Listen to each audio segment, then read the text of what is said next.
Welcome to The Explainer. Today, we are diving into the science of something that's literally all around us, but we barely ever think about: polymers. These are the hidden superheroes of our modern world. They're in everything from the clothes on your back to the phone in your hand. So let's get into what makes these materials so special. So, to kick things off, let me ask you a question. What on earth could a plastic water bottle, a cozy fleece jacket, and the very blueprint of life itself, your DNA, possibly have in common? I mean, they seem totally different, right? But they all share one fundamental secret. And that secret is they're all polymers. So, what's a polymer? Well, it's just a giant molecule, a macromolecule if you want to get technical, that's built by linking together lots and lots of smaller repeating units. We call those little units monomers. A great way to think about it is like a train. The whole train is the polymer, and each individual carriage is a monomer, all hooked together one after another.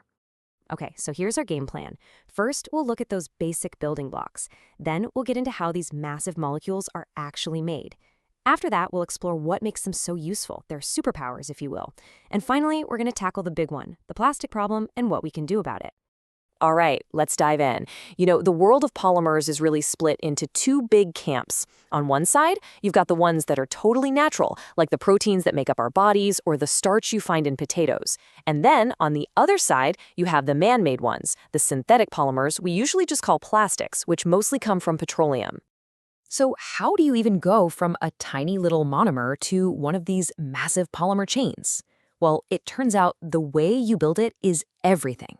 The construction method basically decides all the properties of the final material, and there are two main ways to do it.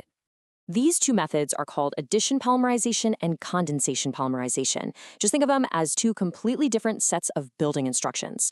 Each one creates a very different kind of structure, and that structure comes with its own unique set of strengths and weaknesses. First up is addition polymerization. This is kind of the no-loss method. It's super efficient. You start with these monomers that have a special feature, a carbon-carbon double bond. Under the right conditions, that double bond kind of opens up and allows the monomers to link together end to end. And here's the key. No atoms are lost in the process. It's exactly like linking paper clips. The final chain is just the sum of all its parts, clean and simple. But then you've got condensation polymerization, which is more of a lossy method. See, with this one, each monomer has two reactive parts, one on each end. When they link up, those ends react, and a small molecule, usually water, gets kicked out as a byproduct. So if addition is like linking paper clips, this is more like two people shaking hands, but they each have to drop a glove to do it. Something is always left behind. This table here really lays out the key differences, but the big takeaway is this. Addition polymers end up with a really simple, strong, all-carbon backbone. Condensation polymers, on the other hand, have a more complicated backbone, with other atoms and functional groups built right in. And as we're about to see, that makes all the difference. And this is where it gets really, really interesting.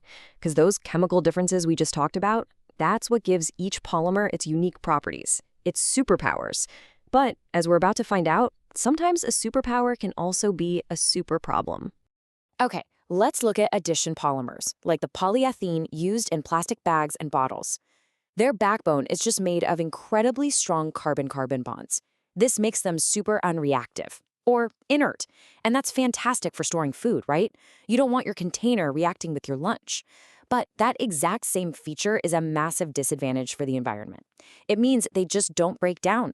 They hang around for hundreds, even thousands of years. Now, condensation polymers like nylons and polyesters are a whole different story. Remember those special linkages in their backbone? Well, those act like built-in weak spots. They can actually be attacked and broken by water in a process called hydrolysis. This is what gives nylon its incredible strength. Its links form powerful bonds, but it's also what allows natural polymers, like the proteins in our own bodies, to be broken down and recycled by nature. And this brings us right to one of the biggest challenges of our time. How do we actually solve the plastic problem?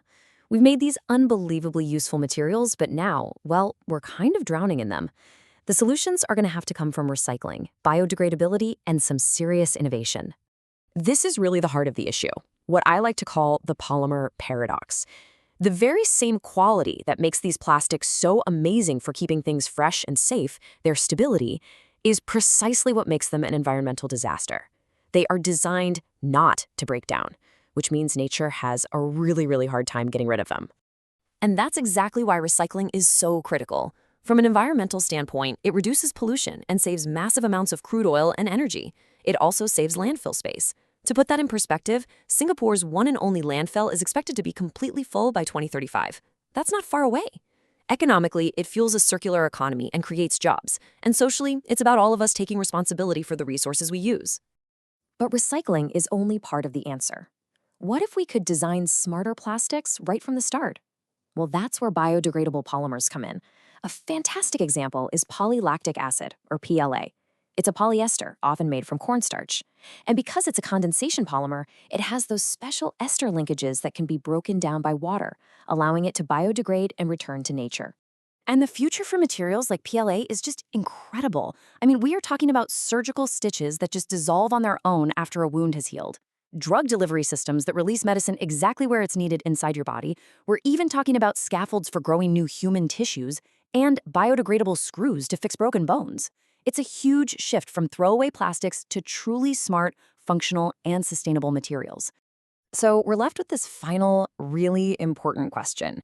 There is no doubt that plastics built the modern world that we live in today. The challenge for us right now is to use everything we know about chemistry to reinvent them, to engineer polymers that don't just help us, but that also protect the one planet we all have to share. Can we do it? That's the question. Thanks for watching.